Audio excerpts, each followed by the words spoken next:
Au Rayon X vous propose de poursuivre cette semaine l'exploration radiologique de céphalées secondaires, avec le cas clinique cette fois d'une céphalée d'apparition récente et d'aggravation progressive. Un contexte qui oriente vers la réalisation d'examens d'imagerie et notamment d'une angio-IRM veineuse. Illustration commentée par le docteur Mina Petkova. Ici, ce sont les images d'une patiente de 38 ans adressée pour des céphalées s'aggravant depuis plusieurs mois, associées des troubles visuels transitoires. Et donc, la séquence classique que l'on réalise dans un protocole d'imagerie cérébrale pour des céphalées est la séquence Kupfler, ici, qui est acquise dans le plan sagittal. Et d'emblée, sur cette séquence, on va observer une anomalie morphologique de la région cellaire chez cette patiente de 38 ans, avec ici, sur les reconstructions dans le plan coronal, un aplatissement du parenchyme hypophysaire qui est laminé contre le plancher cellaire et une expansion des espaces liquidiens supracellaires qui sont majorés. Donc cette constatation va nous amener à compléter notre bilan, notre protocole d'IRM par une séquence coronale T2, donc pondérée T2, c'est une séquence donc, qui permet de bien voir les liquides qui sont très très blancs ici. Coronale T2 en coupe fine centrée sur les voies optiques antérieures, donc qui va nous montrer également un liseré ici blanc autour des nerfs optiques de chaque côté. Et ce liseré blanc va être visible tout le long de leur trajet intraorbitaire, y compris en distalité, près des apex orbitaires. Et donc ce liseré blanc est du liquide trop bien visible entre le nerf optique ici, le nerf optique qui est central, la petite région grise, et puis la gaine périphérique du nerf optique.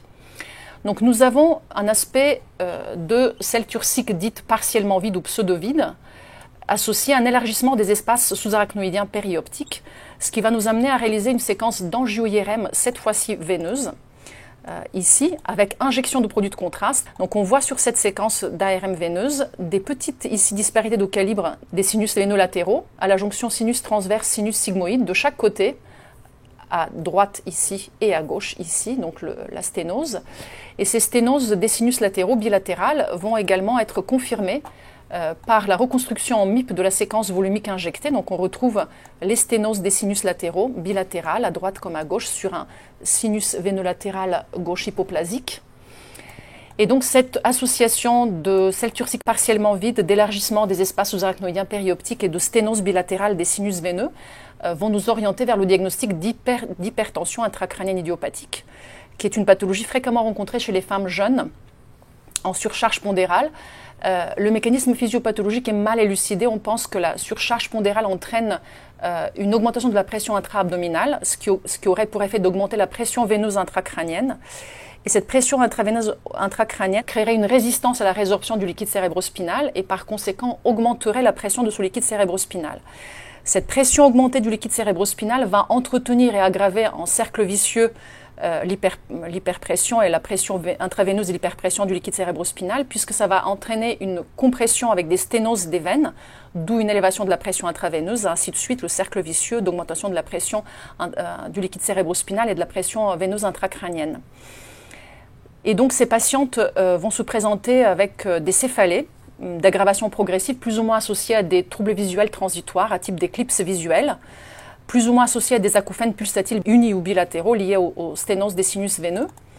Les deux examens complémentaires à réaliser sont le fond d'œil qui montrera un œdème papillaire qui correspond effectivement à l'élargissement des espaces sous-arachnoïdiens périoptiques, ainsi qu'une ponction lombaire qui montrera une élévation de la pression du liquide cérébrospinal supérieur à 25 cm d'eau.